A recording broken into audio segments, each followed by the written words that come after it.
quand quelqu'un, par exemple, veut devenir pasteur, il ne va pas venir comme ça, directement vous l'ordonnez pasteur, vous le consacrez pasteur.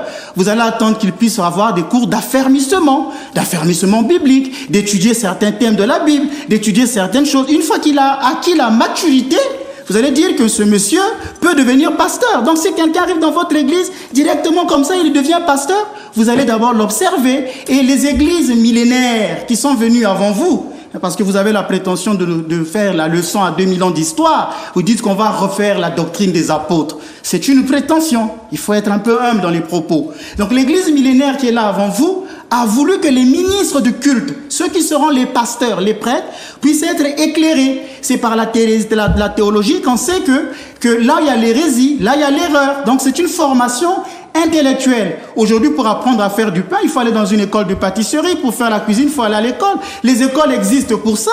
Et aujourd'hui, Charlemagne, qui vous écoute, va se retourner sur sa tombe, lui qui a voulu que partout en France, il y ait des écoles.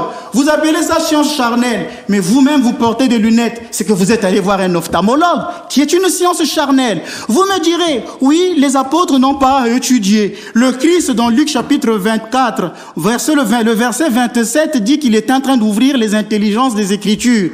Et quand il a choisi les apôtres, le texte dit, il les appela pour être auprès de lui. Qu'est-ce qu'ils faisaient auprès de Jésus? Ils n'étaient pas que là pour regarder les beaux yeux de Jésus.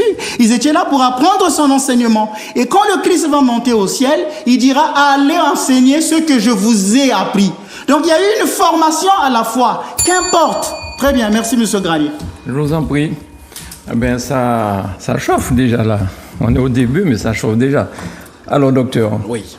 Alors, je pense que si vous avez un peu le discernement des esprits, vous allez voir que le père Ménas est déséquilibré.